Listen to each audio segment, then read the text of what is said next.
Well, it was a dream, and I was, my father was dying of cancer in 1992, the year I finished my Route 66 map. He did his final solo trip in his camper to one of his heroes' homes. That was Abilene, Kansas. He went out to visit the Dwight Eisenhower Memorial in Abilene, Kansas. And that was in the fall of '92. And he wanted to do that by himself, and I stayed home with Mom until he got back. And then I set out on a land search trip, knowing that I'd need to find a place soon because I would need my dad's help to get a place. And someone had sent me, people sent me stuff all the time. After the first few months of starting my map back in '87, I was desperate for anything to do with Route 66, and I put the word out. If you ever see any newspaper stories or hear anything about 66, let me know, send it to me. And it was really dry for several months, and then all of a sudden I was inundated with stuff that I could not keep up with because this revival had begun in the late '80s. And among the stuff sent to me was this great two-page story out of the Tucson Daily Star, Tucson's daily newspaper, that included a color photo of the old Hackberry General Store, which was abandoned. I knew about the place. I had seen it in passing. I'd never stopped to check it out. And once I saw that picture, I thought, that's right on the edge of the desert. And I was already involved with bioregionalism. I'm a student of bioregionalism, and that's looking at the land where nature defines the boundaries of the land rather than politics. So you don't have national and state and county boundaries. You have boundaries made by mountains or deserts or rivers or whatever.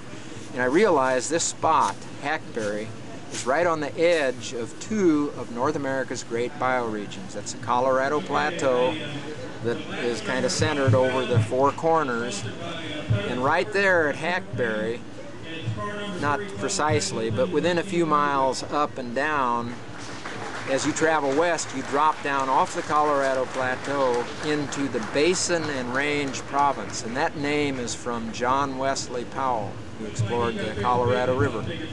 And he called that area the Basin and Range Province because that's mostly is the Great Basin, where you have this like 100 mountain ranges in Nevada with these basins that have no drainages. But anyway, right there at that point is where the two great bioregions, Colorado Plateau and the Basin and Range Province, meet.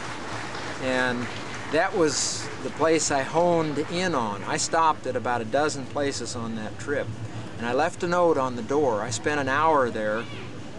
This story would take way too long to go into all these details, but the reason I chose this place was because I had the impression that traffic was going to be really light, just be the local yokels and 66 travelers. It was perfect, this historic homestead with an old house, an old gas station, outbuildings, a well, electricity right on the edge of the road.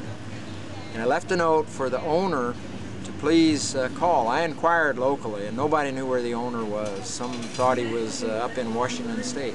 He lived right in Kingman. He was a retired Santa Fe worker. And in fact, he would go up to his place occasionally just to check to see if the vandals had broken in. Again, he had problems with that.